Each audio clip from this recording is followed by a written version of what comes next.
In this video, I'm going to explain to you why the cops actually don't have to read you your Miranda rights. Hi, I'm Javier Alatorre. I'm a criminal defense attorney in Tucson, Arizona, and I help people fight for their freedom and protect their future. Let's get on with the video. So yeah, you heard me right. The cops actually don't have to read your Miranda rights. I mean, I get this question so many times, like, hey, Javier, they didn't read me my Miranda rights, so, we can get the case dismissed, right? That's not how it works. Miranda actually doesn't talk about dismissing the case. So I'm sure you guys have all seen these TV shows where, the dramatic moment comes and they catch the guy, they cuff him, they put him in the car, and they read him his Miranda rights, stuff like that. And yeah, that's what they should do, but they don't have to do it. But don't lose hope. Miranda is a very good decision and does protect your rights. It's just not as good as you think it is, and it's not as powerful as you think it is. But it does have some significant teeth, and it is a very important decision as far as your constitutional rights are concerned.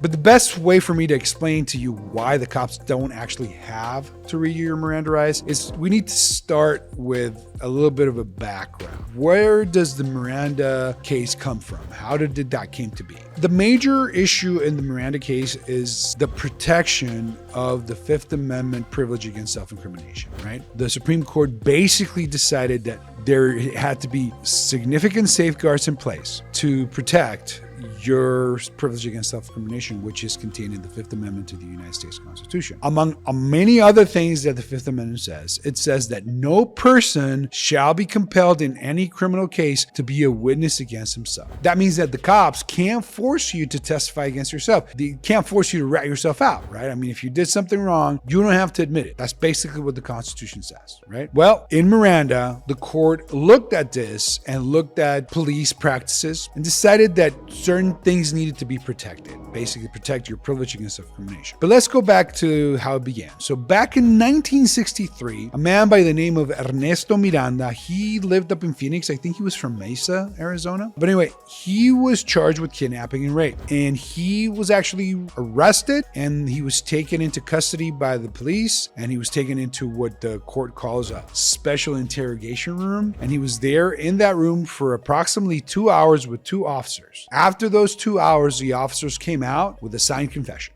That confession was used at his trial, and he was convicted and sentenced to 20 to 30 years in prison. He appealed that conviction to the Arizona Supreme Court. The Arizona Supreme Court confirmed the conviction, and actually, when it came to the allegations of his constitutional rights and the way he was questioned, his attorney raised the issue, well, he wasn't given a lawyer, stuff like that. And the court actually said, the Arizona Supreme Court said, well, there is no violation of his constitutional rights because he never asked for a lawyer. The issue was he was never told he had a right to a lawyer in the first place, right? So the case went up to the U.S. Supreme Court. And along with 4 other cases with very similar facts, the U.S. Supreme Court considered, well, what protections do we need to ensure that the privilege against self-incrimination is protected, right? What safeguards are required? Because the court analyzed how a person in the room with officers and, the whole situation, like over Berger Road, you're not thinking straight, you're scared, right? There's a lot of things. And then officers know how to ask questions and poke you and pressure you and put you in a situation where you start making admissions, right? It's just the court said, well, there needs to be some protection, some safeguards, right? So the court eventually overturned Miranda's conviction, and the ruling basically says, in a nutshell, it says that a prosecution cannot use statements stemming out of a custodial interrogation of the defendant unless the prosecution demonstrates that it used procedural safeguards effective to secure the privilege against self-incrimination. So basically what the court said is, if you're going to want to use these statements you get when you lock people in a room and start asking them questions, you have to show the court that this person's rights were protected and that you had safeguards that allow this person to understand, know, and exercise his privilege against self-incrimination if he so wanted to. So the court said, whatever process you have, at the very least, that person must be warned of the following. He has a right to remain silent. Anything he say can be used as evidence against him. He has the right to consult with a lawyer before questioning and to have a lawyer present during questioning, and that lawyer can be either retained or appointed if he can't afford an attorney. That's what the court said. At the very least, you have to tell him that. The court doesn't require a specific language so long as this information is properly conveyed to a defendant. So, cops nowadays just read it. That's easy, but that's basically what it is. The court found that Miranda was never told that he had a right to an attorney, that he have a right to an attorney present during interrogation, and that there was no evidence that any safeguards to protect his privilege against self-incrimination were present. And his conviction got overturned. In a nutshell, is what the Miranda case is about. And that's where your Miranda rights or your Miranda warnings actually come from. Court said you have to be given these warnings before custodial interrogation begins, right? But only for purposes,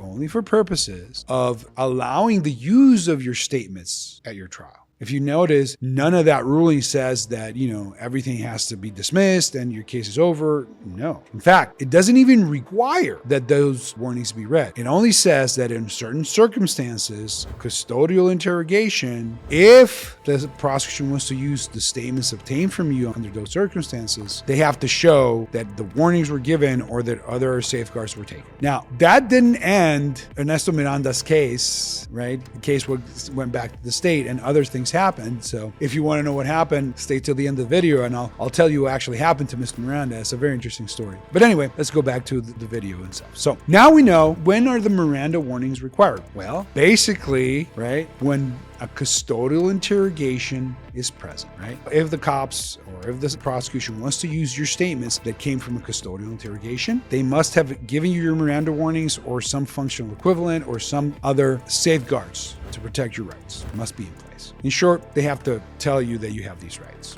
So, custodial interrogation, what is it? This is questioning initiated by law enforcement officers after a person has been taken into custody or otherwise deprived of his freedom of action in any significant way. Mouthful, huh? Again, custodial interrogation, custody, right? So what is it? Well, there's two things. There's two elements here, right? The custodial element and the interrogation element. So interrogation, let's start with that one. It's a little easier. So what is interrogation? Well, questioning, right? It's expressed question. Hey, did you do this? Did you do that? Did the other thing, right? That's an interrogation. But that's not the only thing. The U.S. Supreme Court in Rhode Island v. Innis held that interrogation or its functional equivalent would trigger the Miranda warning requirements, right? So long as custodial. But what is the functional equivalent? Well, the court said and explained that it's not just questions. An interrogation is not just asking questions, but it's also any words or actions by the police or detective, investigator, the prosecutor, whoever is asking you questions, right? That the police should know are reasonably likely to elicit an incriminating response from the suspect. Well, what does that mean? Well, it just basically you have to argue it and see if the judge agrees with you in your specific case. But here's an example. In a federal case, the defendant was arrested and he invoked. It was a federal case, US v. Montana. And the defendant invokes and says, no, I don't want to answer questions. Okay. So when he's being transported to court in the vehicle, one of the officers in the car kind of told him something to the effect of, any cooperation will be brought to the attention of the U.S. attorney. Well, the court there found, well, you know what? I mean, that is words or actions that are, reasonably likely to elicit an incriminating response because, yes, you're asking him to admit to something and telling him it'll help. That's questioning. That's the functional equivalent of questioning, right? So that's the interrogation component of Miranda. The other component, custody to a regular human being, custody is pretty straightforward, right? Most people find this to be, well, if you're not free to leave because the cops are not letting you leave, well, you're in custody. Most of the time that would be true, but there might be some exceptions. So the courts have told us that there's certain factors that need to be identified and reviewed to see if you are in actual custody. So the location of the interrogation, if the investigation was focused on you, any objective indicia of arrest, length of interrogation, the age of the suspect, right? So there's a bunch of factors.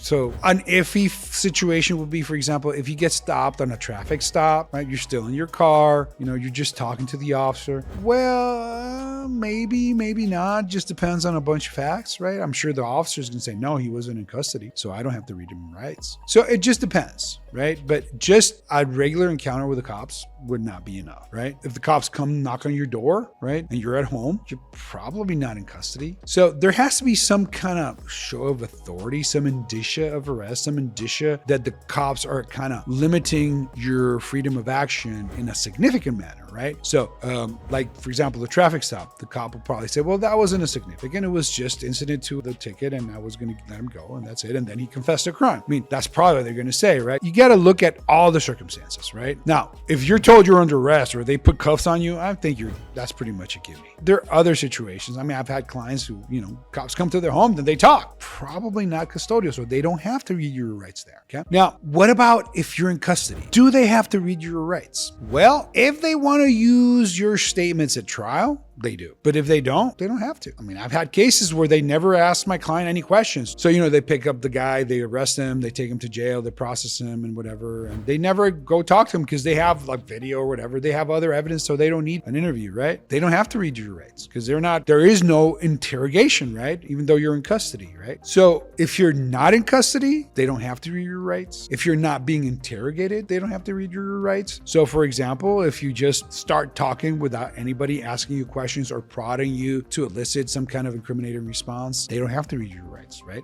Those are spontaneous statements by the suspect. So if you talk and nobody's asking you questions, they can use that against you even if they didn't read your rights. So it just depends on the facts and the situations of the specific case to determine whether they do or they do not have to read your rights. So pro tip, if you ask, am I free to leave? No. Then shut up. Literally, if you're not free to leave, just shut up, ask for a lawyer, and you'll figure it out later. Whatever you say to anybody, you should assume they're going to try and use it against you. So just don't. There's some exceptions to the Miranda warnings. The routine booking questions, for example, those have been held they don't have to read your rights to get your booking questions. The question is going to be like, if those booking questions, one of them would be the element of one of the offenses or something, that might be a problem. But in general, courts say booking questions, the purpose is just record keeping and pretrial services and whatnot. So you never know. Booking questions, iffy. Probably they're going to come in, but definitely your lawyer should try and keep them out. If they are incriminating in any fashion, your lawyer should try and keep them out. You definitely file your motion and try and convince the judge that in this specific instance, those booking questions were clearly directed at producing an incriminating response